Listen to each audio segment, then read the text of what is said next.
Hello everyone, welcome to UP online coaching. UP online coaching के इस channel पर जैसा कि आपको पता है, मैं पर्यावरण यूपी टेट का प्रीवियस ईयर पेपर सॉल्व करवा रहा हूं। अब तक मैंने 2011, 2013, 2014, 15, 16, 17, 18 के पेपर सॉल्व करवा दिए हैं। यह 2019 का पेपर है दोस्तों। तो विलंब न करते हुए बढ़ते हैं पहले क्वेश्चन पर। पहला क्वेश्चन क्या है? भारत में महिलाओं के लिए आरक्षण की व्यवस्था कहाँ पर है? तो भारत में महिलाओं के लिए आरक्षण की व्यवस्था दोस्तों लोकसभा में नहीं है, मंत्रिमंडल में नहीं है, विधानसभा में नहीं है, पंचायती राज संस्थाओं में है। तो विकल्प सही है चौथा, पंचायती राज संस्थाएं। अब बात हो रही है पंचायती राज संस्थाओं की, तो पंचायती राज व्यवस्था का वर्णन संविधान के किस भाग में है? टोटल कितने भाग हैं संविधान में? 22 भाग हैं, यानी 22 पार्ट हैं। तो 9वें भाग में यानी पार्ट 9 में पंचायती राज व्यवस्था के बारे में बताया गया है। और पार्ट 9 में दोस्तों केवल एक ही आर्टिकल है 243। पूरे पार्ट में एक ही आर्टिकल है 243। 243 ए से 243 ZG तक पंचायती राज व्यवस्था के बारे में बताया गया है। दोस्तों पंचायती राज व्यवस्था भारत में कैसी है? बलवंत राय मेहता एक व्यक्ति थे, बलवंत राय मेहता। उन्होंने रिकमेंड किया था सरकार को कि पंचायती राज व्यवस्था त्रिस्तरीय होनी चाहिए। 1957 में बलवंत राय मेहता की अध्यक्षता में ग्रामोद्धार समिति का गठन किया गया था। इस समिति ने 3 टियर सिस्टम की सिफारिश की थी। वो 3 टियर कौन कौन से थे? गांव के लिए ग्राम पंचायत, फिर क्षेत्र पंचायत जिसे आप बीडीसी बोलते हो, और बीडीसी लोग ब्लॉक प्रमुख को चुनते हैं, तो ब्लॉक प्रमुख को हम क्षेत्र पंचायत अध्यक्ष बोलते हैं। फिर तीसरा जिला पंचायत आप लोग चुनते हो, फिर जिला पंचायत लोग मिलकर के जिला पंचायत अध्यक्ष को चुनते हैं। तो ग्राम पंचायत, क्षेत्र पंचायत और जिला पंचायत। वैसे पंचायती राज व्यवस्था के बारे में एक फैक्ट और जान लीजिए।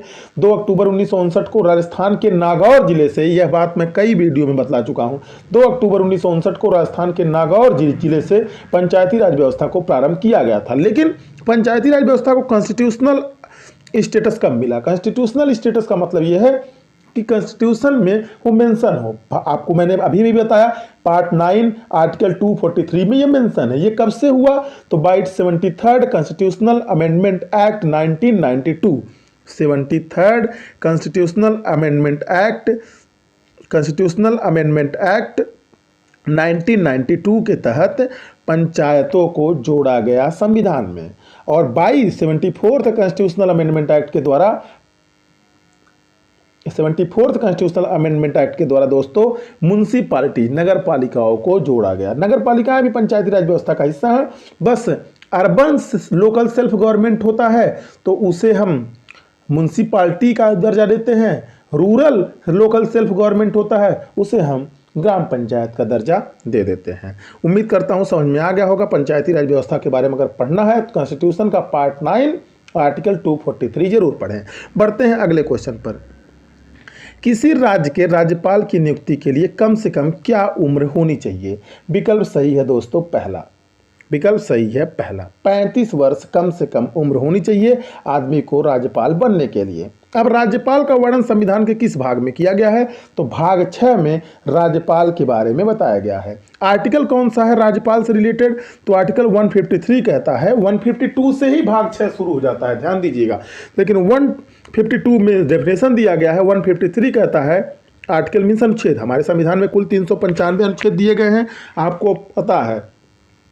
तो 153 कहता है there shall be a governor for each state of India. For each state of India means प्रत्येक राज्य के लिए एक गवर्नर होगा। प्रत्येक राज्य में एक गवर्नर होगा ये जरूरी नहीं है। मीन्स हर राज्य एक गवर्नर 2 राज्य भी देख सकता है। प्रत्येक राज्य के लिए एक गवर्नर होगा, ऐसा कहा गया है आर्टिकल 153 में। विकल्प सही है पहला।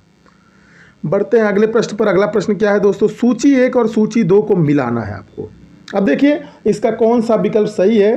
तो इसका दोस्तों विकल्प अगर मैं कहूं, विकल्प पे हम नहीं जाते हैं, पहले इसका मिलान करते हैं। मिलान में भारतीय संघ को आप किससे मिलाओगे? तो भारतीय संघ को आप प्रधानमंत्री से मिलाओगे। राज्य को राज्यपाल से मिलाओगे, क्योंकि राज्य का सबसे हेड होता है राज्यपाल। सेंट्रल गवर्नमेंट का सबसे हेड होता है प्रधानमंत्री। ऐसे तो राष्ट्रपति होता है, लेकिन अब जो मेन पावर होता है वो प्रधानमंत्री में होता है। नगर निगम का चीफ मेयर होता है। ग्राम पंचायत के मुखिया को सरपंच कहते हैं। अब आप अपने अनुसार ऑप्शन को ए का कौन सा होगा, बी का कौन सा होगा, सी का कौन सा होगा, डी का कौन सा होगा मिला लीजिएगा। ए को ए से, बी को सी को डी से, डी को बी से मिलाना है सूची 1 सूची 2 में, यही सही है। बढ़ते हैं अगले क्वेश्चन पर। अगला क्वेश्चन कौन सा है दोस्तों?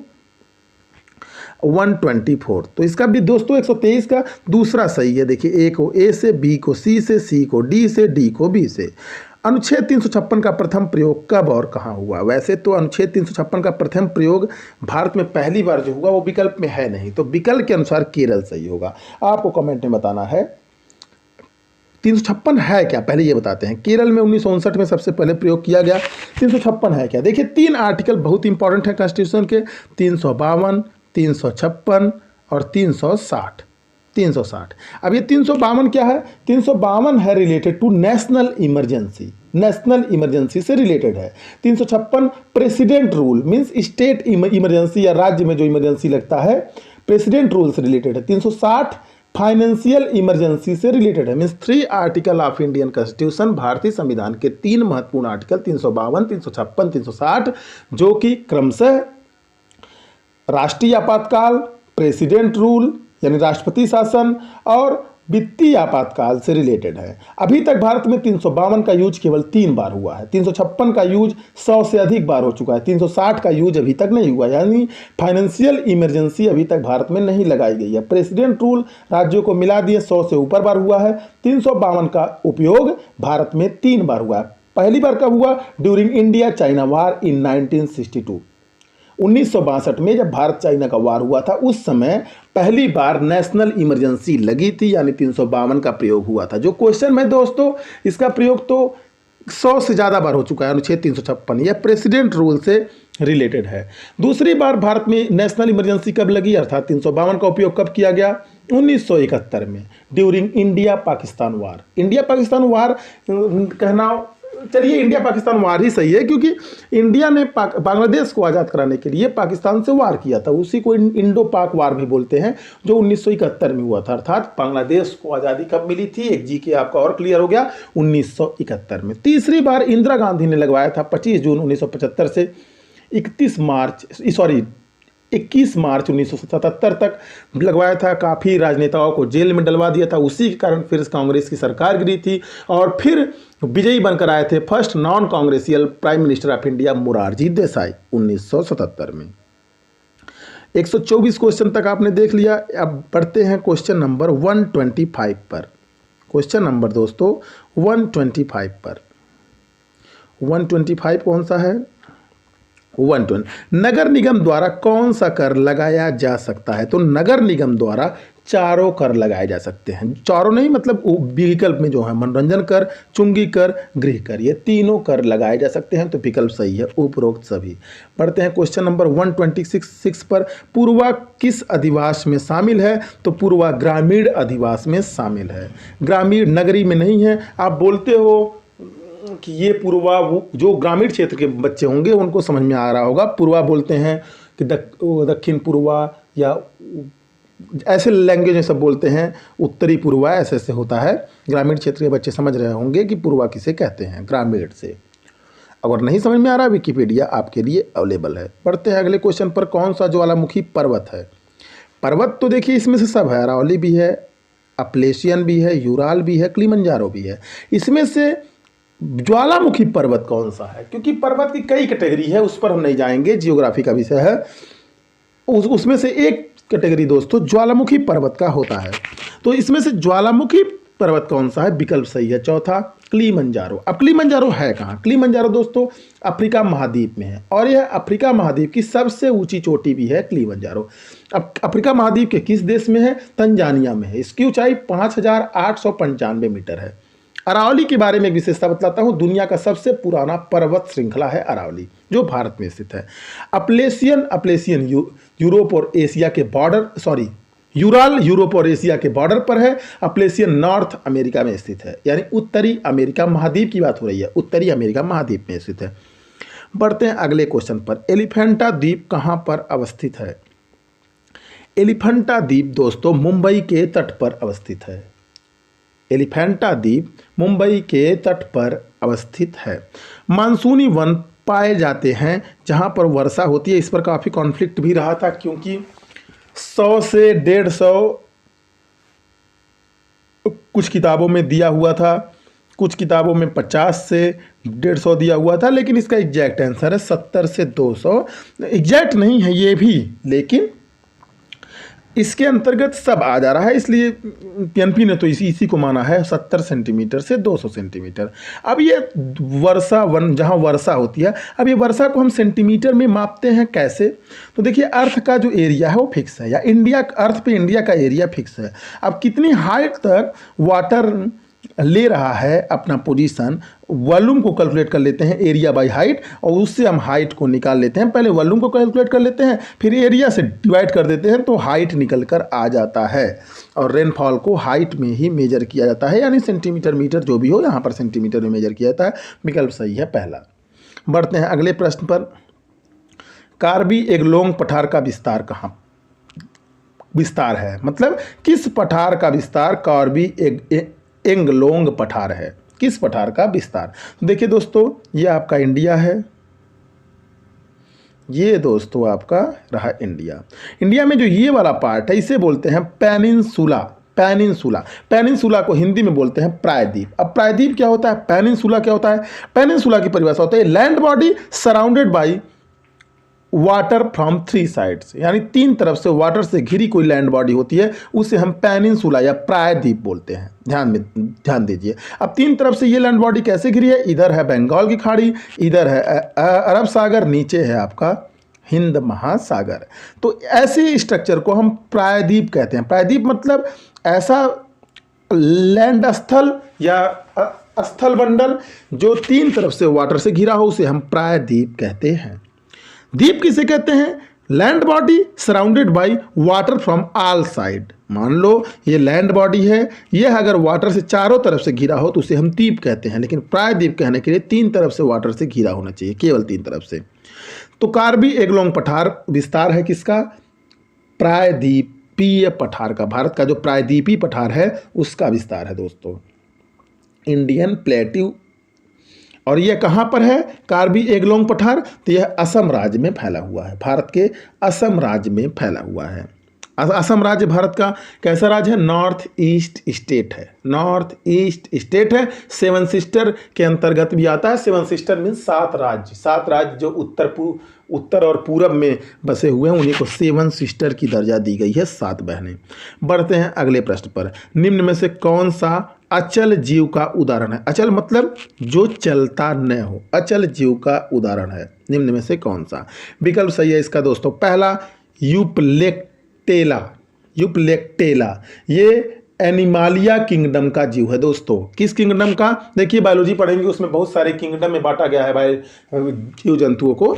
तो एक किंगडम है जिसका नाम है एनिमालिया, ANIMALIA, उसका एक जीव है यूप्लेक्टेला। यह एक अचल जीव है। बाकी काइटिन, लीच, इग्नस ये सब चलते फिरते जीव हैं।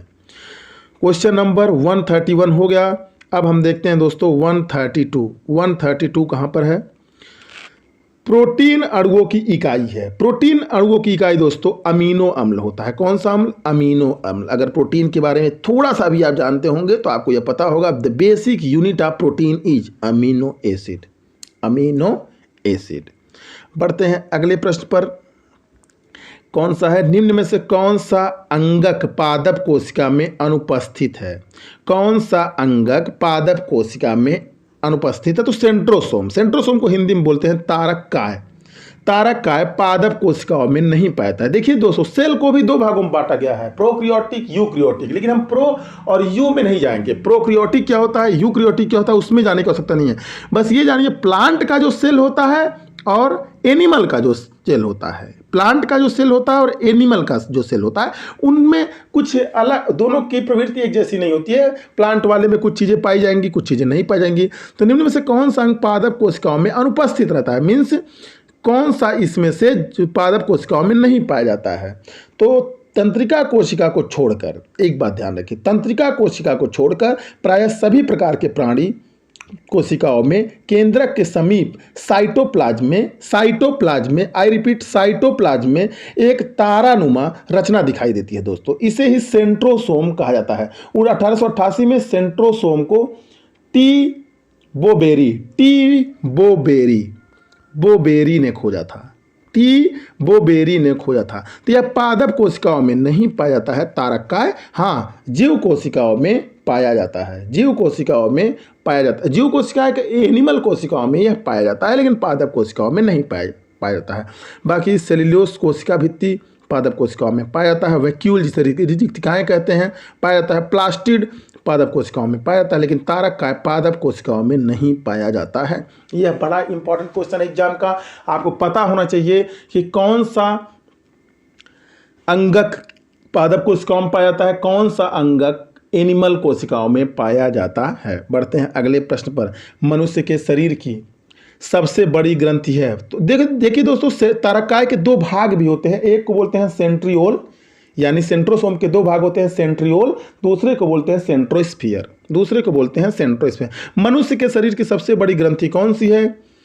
ग्रंथि मीन्स ग्लैंड। तो मनुष्य के शरीर की सबसे बड़ी ग्रंथि है यकृत, जिसे इंग्लिश में कहते हैं लीवर, LIVER। बढ़ते हैं अगले क्वेश्चन पर। उत्तर प्रदेश का राज्य पक्षी कौन सा है? तो उत्तर प्रदेश का राजकीय पक्षी दोस्तों सारस क्रेन है। उत्तर प्रदेश का राजकीय पक्षी सारस क्रेन है। उत्तर प्रदेश के बारे में मैं आपको 6-7 चीज़ें बतलाने जा रहा हूँ, उससे आप कॉपी और पेन लेकर के नोट कर लीजिए।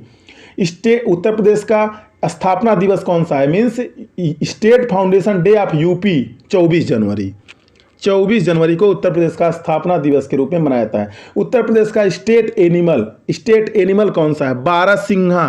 बारहसिंघा उत्तर प्रदेश का स्टेट एनिमल है। उत्तर प्रदेश का स्टेट बर्ड अभी आपने देखा सारस क्रेन। बर्ड मीन्स वही पक्षी, राज पक्षी। उत्तर प्रदेश का राजकीय मछली कौन सी है? चीतल, CHITAL, चीतल। उत्तर प्रदेश का राजकीय फ्लावर कौन सा है? पलाश। राजकीय फ्लावर है पलाश। उत्तर प्रदेश का स्टेट ट्री कौन सा है? अशोक का पेड़। उत्तर प्रदेश का स्टेट एम्बलेम कौन सा है? तो आपको पता है, इस प्रकार की आकृति बनी हुई है। यहाँ पर दो नदियाँ मिलती हैं, एक गंगा एक यमुना मिलती कहाँ पर है? प्रयागराज में मिलती हैं। और यहाँ पर एक धनुष बना गया है, यहाँ पर एक तीर है, यहाँ पर 2 मछलियाँ हैं। ठीक, तो उत्तर प्रदेश सरकार ऊपर लिखा हुआ है उत्तर प्रदेश सरकार लिखा हुआ है। देखिए दोस्तों, तीर धनुष के साथ 2 मछलियां हैं, आपको स्पष्ट है। मछलियां अवध साम्राज्य को रिप्रेजेंट करती हैं। पहले उत्तर और अवध वही लखनऊ के आसपास, अयोध्या के आसपास के एरिया को हम अवध बोलते हैं, अयोध्या और लखनऊ। तो अवध साम्राज्य जो पुराने इतिहास में आपने पढ़ा होगा, अवध साम्राज्य को रिप्रेजेंट करती हैं मछलियां। तीर और धनुष बुंदेलखंड एरिया को रिप्रेजेंट करते हैं। बुंदेलखंड एरिया और बघेलखंड एरिया यूपी और MP के बॉर्डर पर पाया जाता है। बढ़ते हैं अगले क्वेश्चन पर। निम्नलिखित में से किस प्रदेश में रेंडियर पाया जाता है? किस प्रदेश में रेंडियर पाया जाता है? तो रेंडियर पाया जाता है दोस्तों टुंड्रा प्रदेश में। कहाँ पर? विकल्प सही है पहला, टुंड्रा प्रदेश में। अब टुंड्रा प्रदेश क्या है दोस्तों? फिजिकल जियोग्राफी में, यानी भौतिक भूगोल में टुंड्रा एक बायोम माने गए हैं। बायोम क्या होते हैं? ये सब जियोग्राफी का विषय है, फिर भी मैं समझाने का प्रयास करता हूँ। जहाँ वृक्षों की वृद्धि कम तापमान पर और छोटे मौसम के कारण प्रभावित होती है। मीन्स टुंड्रा ऐसा प्रदेश है वहाँ पर वृक्षों की वृद्धि प्रभावित होती है। क्यों? ड्यू टू लेस टेम्परेचर और लेस सीजन, छोटे मौसम के कारण और कम तापमान के कारण प्रभावित होती है। टुंड्रा शब्द फिनिश भाषा से आया है। फिनिश भाषा कौन सी है? जो फिनलैंड 2-3 देशों में बोली जाती हैं, उसे फिनिश भाषा कहते हैं, जिसका अर्थ है ऊंची भूमि या वृक्ष विहीन पर्वतीय रास्ता होता है। टुंड्रा प्रदेश के 3 प्रकार हैं दोस्तों। Number 1 Arctic tundra, number 2 alpine tundra, number 3 Antarctic tundra. I repeat, Arctic tundra, alpine tundra, Antarctic tundra. Tundra प्रदेश की वनस्पति मुख्यतः दोस्तों छोटी होती है, झाड़ियाँ, दलदली पौधे, घास आदि पाए जाते हैं और वो सब काई और लाइकेन से मिलकर बनी होती हैं। लाइकेन क्या होता है मैं अपने वीडियो में कई बार बोल चुका हूँ। Symbiotic association between algae and fungi is called lichen. बढ़ते हैं अगले प्रश्न पर। निम्नलिखित में से कौन सा एक शीतोष्ण घास प्रदेश है? निम्न में से कौन सा एक शीतोष्ण घास प्रदेश है? देखिए दोस्तों, घास को भी कई आधार पर कई रूपों में बांटा गया है। एक रूप इसमें से है जैसे ये अर्थ है, बीच में इक्वेटर है, ऊपर ट्रॉपिक ऑफ कैंसर, नीचे tropic of Capricorn. Tropic of cancer को कर्क रेखा बोलते हैं, ट्रॉपिक ऑफ कैप्रिकॉर्न को मकर रेखा बोलते हैं, बीच के एरिया को ट्रॉपिकल एरिया बोलते हैं, हिंदी में उसे उष्णकटिबंधीय प्रदेश बोलते हैं। उसके ऊपर वाले को शीतोष्ण, नीचे वाले को भी शीतोष्ण बोलते हैं। तो जो देश यहाँ पर आएंगे वहाँ पर जो ग्रासलैंड पाई जाएगी उसे हम उष्ण ग्रासलैंड बोलेंगे या समाना टाइप बोल देते हैं। जो ट्रॉपिक ऑफ कैंसर के ऊपर और ट्रॉपिक ऑफ कैप्रिकॉर्न के नीचे पाए जाते हैं उन्हें हम शीतोष्ण या टेम्परेट ग्रासलैंड बोल देते हैं। तो दोस्तों निम्नलिखित विकल्पों में से तीसरा विकल्प जो है जिसका नाम कैंपास है, कैंपास एक टेम्परेट ग्रासलैंड नहीं है, यानी शीतोष्ण घास का प्रदेश नहीं है। शीतोष्ण क्यों नहीं है? क्योंकि यह उष्णकटिबंधीय प्रदेश में कैंपास पाया जाता है। यह सवाना टाइप का है। सवाना टाइप क्या होता है? जो उष्णकटिबंधीय प्रदेशों में पाए जाते हैं उसे सवाना टाइप बोल देते हैं, क्योंकि सवाना अफ्रीका महाद्वीप में सवाना ग्रासलैंड है जो काफ़ी फेमस है। उसी के नाम से अब अन्य नाम भी बोले जाने लगे हैं ऐसे। तो घास के प्रदेश इस आधार पर दो प्रकार के होते हैं, शीतोष्ण और उष्ण घास के प्रदेश, यानी टेम्परेट और tropical grassland, tropical grassland and temperate grassland. अब देखिए, अब जो विकल्प में अन्य है पंपास, डाउन, प्रेयरी। प्रेयरी कहाँ पर पाया जाता है दोस्तों? उत्तरी अमेरिका की ग्रासलैंड को प्रेयरी बोलते हैं। अब ये उत्तरी अमेरिका की जो ग्रासलैंड है इसे प्रेयरी बोलते हैं, लेकिन ये शीतोष्ण घास का प्रदेश है। देखिए, शीतोष्ण घास प्रदेश नहीं है पूछा है, यानी ये सब शीतोष्ण है। प्रेयरी शीतोष्ण घास का प्रदेश है, ग्रासलैंड है, डाउन शीतोष्ण ग्रासलैंड है, पंपास शीतोष्ण ग्रासलैंड है, कैंपास जो है दोस्तों यह शीतोष्ण नहीं है, यानी कि उष्ण ग्रासलैंड है, उष्ण ग्रासलैंड है। प्रेयरी उत्तरी अमेरिका में पाए जाते हैं, पैम्पास अर्जेंटीना, ब्राजील, उरुग्वे यानी दक्षिणी अमेरिका में पाए जाते हैं, क्योंकि अर्जेंटीना, ब्राजील और उरुग्वे ये सारे देश दक्षिणी अमेरिका के हैं। डाउन्स ऑस्ट्रेलिया में पाए जाते हैं, ऑस्ट्रेलिया में पाए जाते हैं। स्टेपीज एक है, यह यूरोप में पाई जाने वाली ग्रासलैंड है। स्टेपीज यूरोप में पाई जाने वाली ग्रासलैंड है। तो जितने का नाम लिया मैंने दोस्तों, पैम्पास, डाउन, प्रेयरी, ये स्टेपीज, ये शीतोष्ण घास के प्रदेश हैं, शीतोष्ण घास के प्रदेश हैं। बाकी कैंपास हो गया, सवाना हो गया, ये सब कैसे हैं? ये सब उष्ण घास के प्रदेश हैं या ट्रॉपिकल घास के प्रदेश हैं। क्लियर? बढ़ते हैं अगले क्वेश्चन पर। जनसंख्या के आधार पर सबसे बड़ा महाद्वीप कौन सा है? तो जनसंख्या के आधार पर सबसे बड़ा महाद्वीप एशिया है, दूसरे नंबर पर अफ्रीका है, जनसंख्या के आधार पर तीसरे पर यूरोप है, चौथे नंबर पर नॉर्थ अमेरिका, पांचवें पर साउथ अमेरिका, छठे नंबर पर ऑस्ट्रेलिया है जिसे ओशिनिया बोलते हैं, क्योंकि पॉपुलेशन में ओशिनिया को कैलकुलेट करते हैं। ऑस्ट्रेलिया ओशिनिया में अंतर क्या है? ऑस्ट्रेलिया महाद्वीप में केवल एक ही देश है जिसे बोलते हैं ऑस्ट्रेलिया। उसके अगल बगल न्यूजीलैंड, फिजी वगैरह सबको मिला के बोलते हैं ओशिनिया, क्योंकि ये सब ओशन में है। तो ओशिनिया मतलब ऑस्ट्रेलिया प्लस न्यूजीलैंड, फिजी वगैरह अन्य देश। तो ये छठे नंबर पर, सातवें पर अंटार्कटिका है, सातवें पर अंटार्कटिका है। बढ़ते हैं अगले प्रश्न पर। क्वेश्चन नंबर कहाँ तक हो गया दोस्तों? 138। अब ढूंढ रहे हैं 139 कहाँ पर है? 139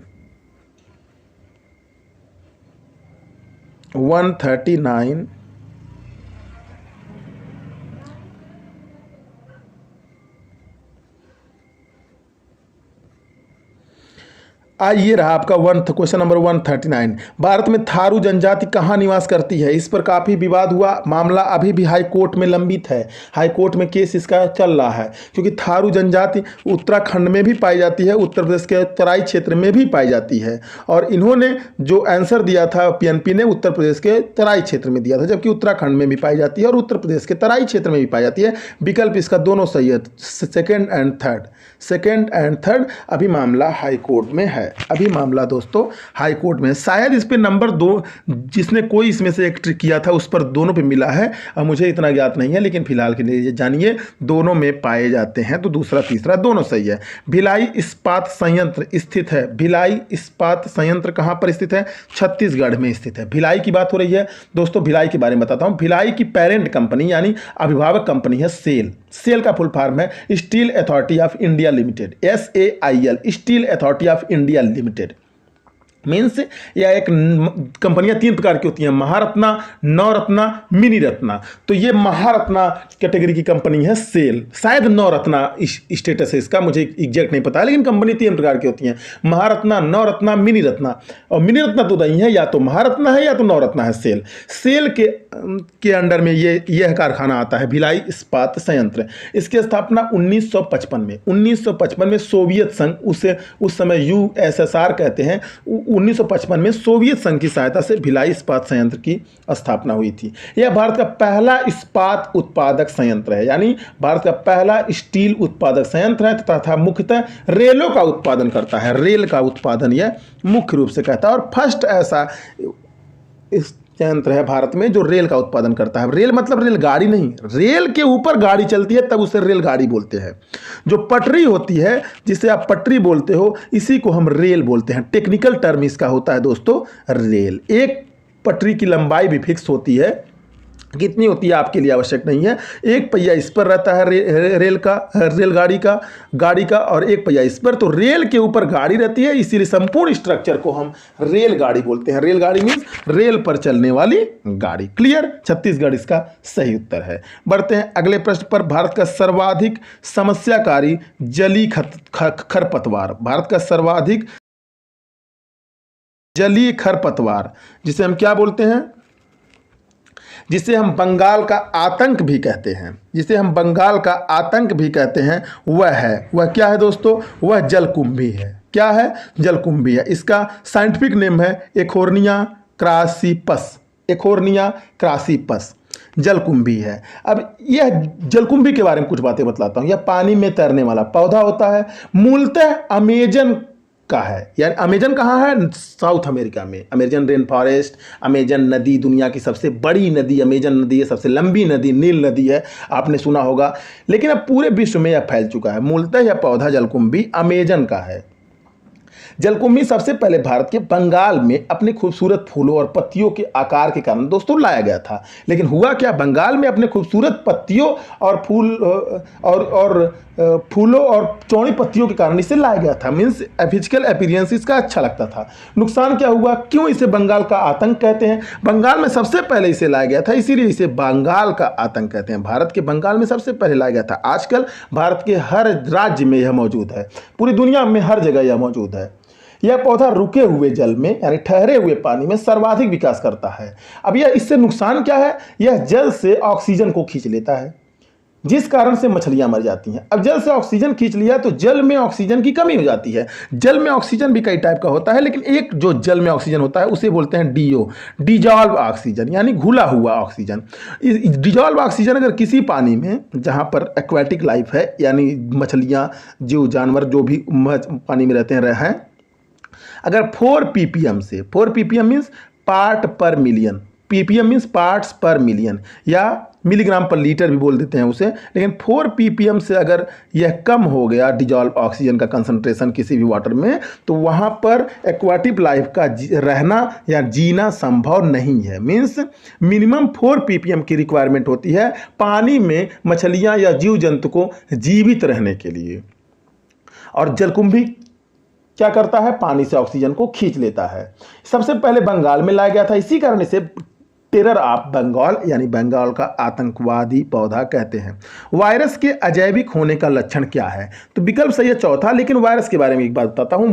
वायरस जैविक भी होता है, अजैविक भी होता है। वायरस को यहां तक कहा गया है, virus is the connecting link between living and non living. मतलब अगर वह किसी जैविक वस्तु पर वायरस चला गया तो वो लिविंग की तरह बिहेव करेगा, व्यवहार उसका जैविक की तरह होगा। अगर अजैविक वस्तु पर, अजैविक चीज पर चला गया तो वह अजैविक की तरह व्यवहार करेगा। इसीलिए वायरस को न तो जैविक माना गया है न तो अजैविक, दोनों माना गया है। तो पूछ रहा है वायरस के अजैविक होने का लक्षण क्या है? क्यों वायरस को अजैविक माना गया? क्योंकि इसको क्रिस्टल के रूप में परिवर्तित किया जा सकता है। अगर इसे क्रिस्टल के रूप में हम परिवर्तित ना कर पाते तो इसे हम केवल जैविक मानते, अजैविक नहीं मानते। चूंकि अजैविक का एक लक्षण होता है कि अगर क्रिस्टल के रूप में उसे परिवर्तित किया जा सकता है, लेकिन जैविक को क्रिस्टल के रूप में आप परिवर्तित नहीं कर सकते हैं। लेकिन वायरस जैविक भी है, अजैविक भी है। अजैविक क्यों है? क्योंकि इसे क्रिस्टल के रूप में परिवर्तित किया जा सकता है।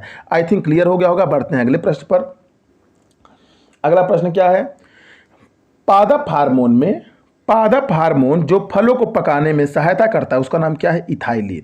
इथाइलिन इसका नाम है, पादप हार्मोन जो फलों को पकाने में सहायता करता है। क्वेश्चन नंबर 144 है, स्वतंत्र रूप से भूमि में रहने वाला अवायवीय जीवाणु जिसमें नाइट्रोजन स्थितीकरण की क्षमता होती है वह है। काफी कोचिंगों ने बताया राइजोबियम, बाद में लेकिन पीएनपी का आंसर आया क्लस्ट्रीडियम, जो कि सही है। क्यों? यहां पर देखिए, जो राइजोबियम है यह भी नाइट्रोजन फिक्सीकरण करता है। राइजोबियम भी नाइट्रोजन फिक्सीकरण करता है, लेकिन स्वतंत्र रूप से भूमि में रहने वाला अवायवीय राइजोबियम नहीं है। मीन्स फ्री लिविंग नहीं है, स्वतंत्र रूप से रहता नहीं है। राइजोबियम फ्री लिविंग नहीं है और एनएरोबिक नहीं है। एनएरोबिक मीन्स ऐसे जीवाणु जो बिना ऑक्सीजन की सहायता से डिकम्पोजिशन करते हैं, यानी किसी चीज़ को पचाते हैं, उसे अवायवीय कहते हैं, और जो ऑक्सीजन की सहायता से करते हैं उसे वायवीय जीवाणु कहते हैं। तो देखिए, क्लस्ट्रीडियम फ्री लिविंग भी है और एनएरोबिक भी है, लेकिन rhizobium anaerobic and free living नहीं है। क्लियर? राइजोबियम भी नाइट्रोजन स्थितीकरण करता है, एजेक्टोबैक्टर भी नाइट्रोजन स्थितीकरण करता है, विब्रियो भी नाइट्रोजन स्थितीकरण करता है, लेकिन क्लस्ट्रीडियम को छोड़कर बाकी कोई एनएरोबिक और फ्री लिविंग नहीं है। इसी कारण यह आंसर सही है। 144 हो गया दोस्तों। अब बढ़ते हैं क्वेश्चन नंबर 145 पर। क्वेश्चन नंबर 145 पर, किस प्रकार का डीएनए कोशिका में सामान्य रूप में पाया जाता है? किस प्रकार का डीएनए कोशिका में सामान्य रूप में पाया जाता है? तो वह है दोस्तों बी डीएनए। कौन सा डीएनए? B DNA. डीएनए का फुल फॉर्म क्या है? Deoxyribose nucleic acid. Deoxyribose nucleic acid इसका फुल फॉर्म होता है डीएनए का। इसकी खोज वाटसन तथा क्रिक ने की थी। वहाँ यहाँ तक कि हम देखिए, खोज के ऊपर काफ़ी कंट्राडिक्शन है, लेकिन ये हम जरूर कह सकते हैं कि डीएनए की आणविक संरचना सबसे पहले वाटसन तथा क्रिक ने 1951 में दी थी। डीएनए की आणविक संरचना सबसे पहले वाटसन तथा क्रिक ने दी थी, ये तो हम कन्फर्म रूप से बोल सकते हैं। बढ़ते हैं अगले प्रश्न पर। सन 1853 में भारत की पहली यात्री ट्रेन चली थी कहाँ से कहाँ तक? बम्बई से थाने के बीच। बम्बई से थाने के बीच 1853 में भारत की पहली यात्री ट्रेन चलाई गई थी। बढ़ते हैं अगले क्वेश्चन पर। एशिया का सबसे बड़ा पशु मेला आयोजित होता है सोनपुर में। बिहार के सोनपुर में एशिया का सबसे बड़ा पशु मेला आयोजित होता है। बढ़ते हैं अगले क्वेश्चन पर। राष्ट्रीय एकता परिषद की स्थापना हुई 1961 में। राष्ट्रीय एकता परिषद की स्थापना 1961 में हुई। इंग्लिश में इसे कह सकते हैं national integration council. National integration council. आपको विकल्प बताना है, भारत में एकता दिवस कब मनाया जाता है? बढ़ते हैं अगले प्रश्न पर। समता के अधिकार का उल्लेख संविधान के किन अनुच्छेदों में मिलता है? देखिए दोस्तों, संविधान में टोटल 22 भाग हैं, 395 आर्टिकल हैं, 12 अनुसूचियां हैं, जिसमें से एक भाग है भाग 3 जिसका नाम है मौलिक अधिकार यानी फंडामेंटल राइट। फंडामेंटल राइट में 6 बेसिक फंडामेंटल राइट दिए गए हैं। पहला है समता का अधिकार, दूसरा है स्वतंत्रता का अधिकार, तीसरा है शोषण के विरुद्ध अधिकार, चौथा है धार्मिक स्वतंत्रता का अधिकार, पांचवा है कल्चरल एंड एजुकेशनल यानी शैक्षिक और सामाजिक संस्थाओं का अधिकार, शैक्षिक और सामाजिक संस्था निर्माण का अधिकार, और छठा है संवैधानिक उपचार का अधिकार। संवैधानिक उपचार का अधिकार। तो दोस्तों, right to equality article 14 to 18 है। उसके बाद राइट टू फ्रीडम 19 से 22 तक है। राइट अगेंस्ट एक्सप्लॉयटेशन शोषण के विरुद्ध अधिकार 23 से 24 तक है।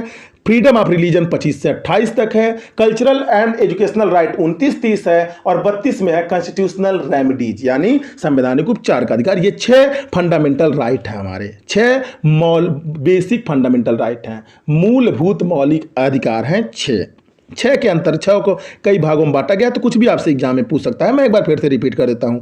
अनुच्छेद 14 से 18 तक समता का अधिकार है, 19 से 22 तक स्वतंत्रता का अधिकार है, 23-24 शोषण के विरुद्ध अधिकार है, 25 से 28 आर्टिकल तक धार्मिक स्वतंत्रता का अधिकार है, 29-30 आर्टिकल जो है 29 से 30 आर्टिकल तक सांस्कृतिक और शैक्षिक संस्थाओं के निर्माण का अधिकार है, मतलब सांस्कृतिक और शैक्षिक स्वतंत्रता का अधिकार है। और आर्टिकल 32 में संवैधानिक उपचार का अधिकार है। ये 6 बेसिक फंडामेंटल राइट दिए गए हैं हमारे कॉन्स्टिट्यूशन में प्रत्येक नागरिक को जो इंडिया में रहते हैं। फंडामेंटल राइट वाला जो चैप्टर है उसका नाम है पार्ट 3 फंडामेंटल राइट, जो आर्टिकल 12 से 35 तक मौजूद है। आर्टिकल मीन्स अनुच्छेद। अब आज के आखिरी प्रश्न पर आते हैं, किस देश में लचीला संविधान लागू है? तो यूनाइटेड किंगडम में, यूके में लचीला संविधान लागू है। एक बात और जानिए, जब हम बोलते हैं यूके का मतलब होता है दोस्तों Great Britain plus Northern Ireland. UK का मतलब होता है Great Britain plus Northern Ireland, means UK बराबर Great Britain plus Northern Ireland. ये 2 देश हो गए। अब ग्रेट ब्रिटेन की जब हम बात करते हैं, ग्रेट ब्रिटेन में 3 आते हैं। ग्रेट ब्रिटेन में 3 आते हैं। पहला इंग्लैंड, दूसरा स्कॉटलैंड और तीसरा है आपका वेल्स। तो इंग्लैंड, स्कॉटलैंड, वेल्स, इन तीनों को मिला के बोलते हैं ग्रेट ब्रिटेन, और great Britain plus Northern Ireland को मिलाकर के बोलते हैं यूनाइटेड किंगडम, यूके। देखिए यूके का संविधान लचीला है, लेकिन भारत का संविधान जो है दोस्तों वो लचीला भी है और कठोर भी है। लचीला कठोर मीन्स इंडिया के कॉन्स्टिट्यूशन के बारे में बोला जाता है the Indian constitution is flexible as well as rigid. अब कठोर क्यों है? आर्टिकल 13 के कारण, क्योंकि 13 दोस्तों कहता है, article 13, no law can abridge fundamental right. कोई कानून फंडामेंटल राइट के दायरे को छोटा नहीं कर सकता है। जबकि 368 कहता है parliament can amend the constitution, इसीलिए फ्लेक्सिबल है कि पार्लियामेंट चाहे तो संविधान में संशोधन कर सकती है। लेकिन 13 कहता है कि कोई भी कानून हो फंडामेंटल राइट के स्ट्रक्चर को छोटा नहीं कर सकता है। इसी पर बहुत विवाद हुआ था। केशवानंद भारती, जो अभी हाल ही में 2020 में जिनकी मृत्यु हुई है, उस केस के बाद सुप्रीम कोर्ट ने बेसिक स्ट्रक्चर का कंसेप्ट दिया था सुप्रीम कोर्ट ने कि ये सब बेसिक स्ट्रक्चर है कॉन्स्टिट्यूशन का। और उस कहने का मतलब यह है कि भारत का आर्टिकल 13 के कारण रिजिड है संविधान, आर्टिकल 368 के कारण फ्लेक्सिबल है। लेकिन मतलब लचीला और कठोर दोनों है। यूनाइटेड किंगडम का केवल लचीला है। ये था दोस्तों हमारा complete coverage of UP TET environment 2019 का सलूशन। अगर वीडियो आपको पसंद आया होगा, वीडियो को लाइक कीजिएगा, चैनल को सब्सक्राइब कीजिएगा। अगर कोई टर्म आपको टिपिकल लगा होगा, मेरी लैंग्वेज टिपिकल लगी होगी, क्योंकि ये पेपर ऐसा था जिसमें कॉन्स्टिट्यूशन के क्वेश्चन ज़्यादा थे और कॉन्स्टिट्यूशन के क्वेश्चन थोड़े टेक्निकल होते हैं, उन्हें समझना अगर आप समझ गए हैं तो सबसे इजी सब्जेक्ट है कॉन्स्टिट्यूशन, नहीं समझे हैं तो सबसे टफ सब्जेक्ट है कॉन्स्टिट्यूशन। ऐसा मेरा मानना है, आपका मानना अलग हो सकता है। तो दोस्तों अगर वीडियो तो आप हमसे कमेंट में पूछिएगा, मैं आपको जरूर बताऊंगा। और अगर आपको वीडियो पसंद आया होगा, वीडियो को लाइक कीजिएगा, चैनल को सब्सक्राइब कीजिएगा, बेल आइकन जरूर दबाइएगा ताकि लेटेस्ट नोटिफिकेशन हमारे अगले वीडियो का आप तक पहुंचता रहे। Thanks for watching.